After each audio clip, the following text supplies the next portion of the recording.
নমস্কার, BA study one চ্যানেলে সকলকে জানাই স্বাগত। আজ আমরা international relations theory and concept এই পেপার থেকে গ্লোবাল অর্ডার প্রতিষ্ঠা ও রক্ষণাবেক্ষণের প্রধান শক্তিগুলি সম্পর্কে জানব।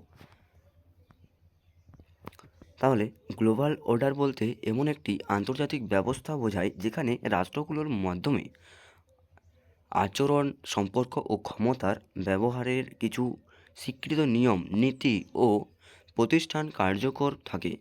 এই শৃঙ্খলা বজায় রাখতে বিশ্ব রাজনৈতিক প্রধান শক্তিগুলো গুরুত্বপূর্ণ ভূমিকা পালন করে। প্রধান শক্তিগুলোর অবদান নিম্নে আলোচনা করা হয়েছে। প্রথমত, আন্তর্জাতিক নিয়ম ও নীতি প্রণয়ন। তাহলে শক্তিশালী রাষ্ট্রগুলো আন্তর্জাতিক আইন, বাণিজ্য নীতি, মানবাধিকার ইত্যাদি বিষয়ে চুক্তি ও নীতি তৈরিতে নেতৃত্ব দেয়। দ্বিতীয়ত, আন্তর্জাতিক প্রতিষ্ঠাকে সমর্থন। তাহলে জাতিসংঘ, বিশ্বব্যাংক, IMF, WTO ইত্যাদি সংস্থাকে অর্থ, রাজনৈতিক সমর্থন ও নেতৃত্ব দিয়ে কার্যকর রাখে। তৃতীয়ত, নিরাপত্তা ও স্থিতিশীলতা বজায় রাখা। তাহলে শান্তিরক্ষা মিশন, সামরিক জোট ও নিরাপত্তা সহযোগিতার মাধ্যমে আঞ্চলিক ও বৈশ্বিক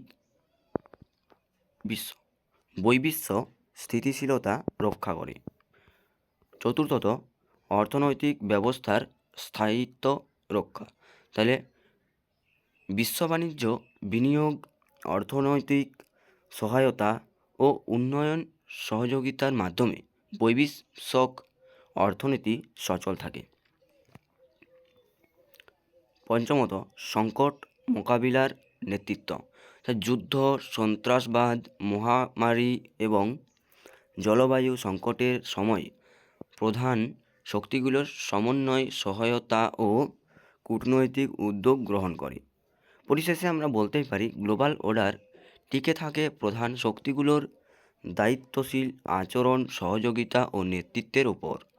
তবে তারা যদি স্বার্থপর বা প্রতিদ্বন্দ্বিতামূলক আচরণ করে তাহলে এই শৃঙ্খলা দুর্বল হয়ে পড়ে।